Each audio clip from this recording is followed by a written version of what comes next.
Mia, put the gun down. Put the gun down, please.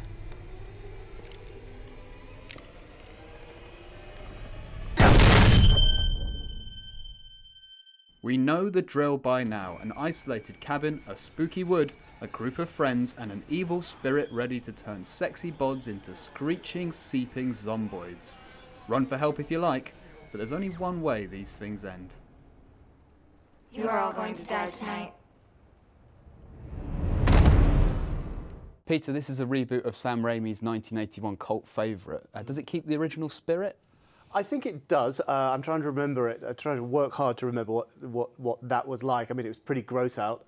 This has a little bit more, I dare not say the word sophistication, but it has quite an interesting plot premise in that one of the people there is trying to kick the habit of drugs. So she just has to be kept there.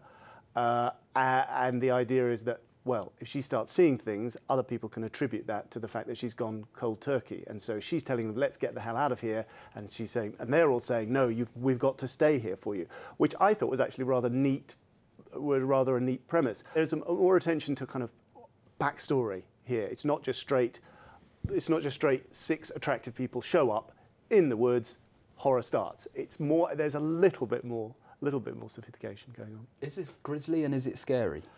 I found it quite enjoyably macabre. I quite like the sort of horror. There's a bit where somebody's face gets sliced off in a horrible moment, and then somebody slips on the sliced off bit of face on the ground and almost hits their head on the lavatory pan. And that's kind of every bit as horrible as it sounds. Slightly perversely, I did quite enjoy its macabre quality. Can I put my hand on my heart and say I was scared by it? I don't think I was. I was much more scared by a recent indie gonzo horror called VHS. I was freaked out by that. This, I wasn't scared by it. And part of a little bee in my bonnet about horror and horror fans is that they're never horrified.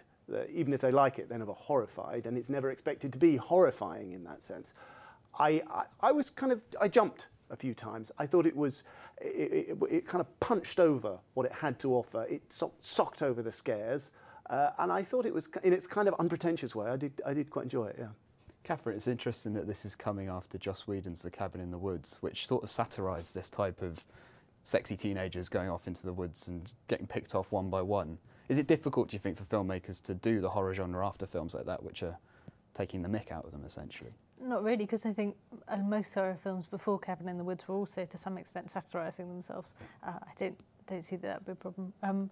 I mean, it does seem strange to me to remake something, of which the tone is so much the defining thing about it. It's not really that it was a horror film. It's more that it was a comedy film. I think part of the comedy of The Evil Dead, though, came from the fact that it was made with very little money, and it was Raimi's first film. So is throwing lots of money at a remake like this, does that take something away?